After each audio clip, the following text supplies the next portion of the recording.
Le CESVAC, Centre d'études spirites vendéen, présente La Petite Vigne, spiritisme pour la jeunesse. Épisode numéro 17.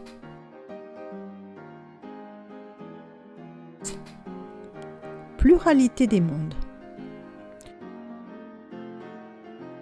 Oups! Chez nous, on est plus léger, on se déplace par la pensée. Alors, je crois que je suis arrivée un peu vite. Bonjour les petits amis, je suis Spirinette. Je viens voir Spiritou. Il m'a demandé de venir car je vis sur une autre planète. Il y a plusieurs demeures dans la maison de mon père, a dit Jésus. Et quand nous contemplons le ciel, nous voyons des milliers d'étoiles. Chacune de ces étoiles est un monde. Certaines sont plus grandes que la Terre, d'autres plus petites, et beaucoup sont habitées.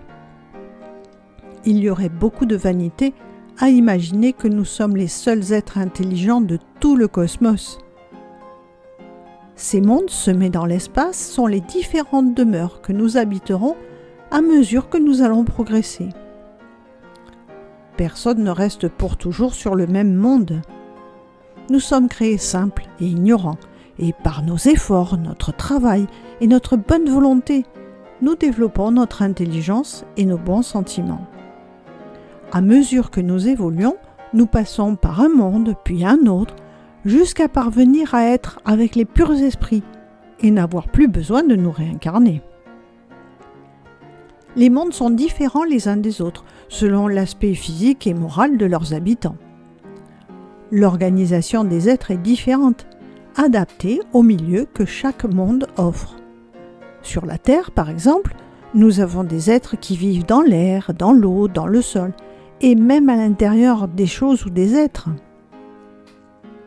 Il y a des mondes inférieurs à la Terre, physiquement et moralement, d'autres de même condition que la Terre, et d'autres qui lui sont supérieurs. Il existe des mondes matériels et d'autres spirituels. Dans ces mondes spirituels, le mal n'existe pas, la souffrance physique non plus. Il n'y a plus de vices, de jalousie, de haine, de rancune, etc. Et personne ne manque de rien. Dans ces mondes, le bien domine. On y trouve beaucoup de charité morale et de progrès. On n'y pratique que le bien et l'amour du prochain.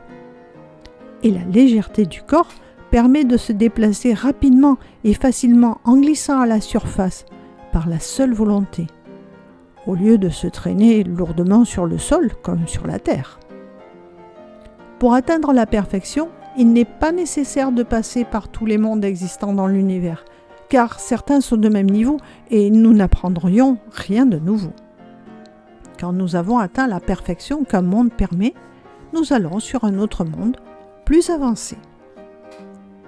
Quand nous serons de purs esprits, nous n'aurons plus besoin de nous réincarner. Nous ne resterons pas attachés à un endroit déterminé. Nous pourrons parcourir l'espace et les autres mondes. Nous serons les messagers de Dieu. Nous aurons le bonheur suprême.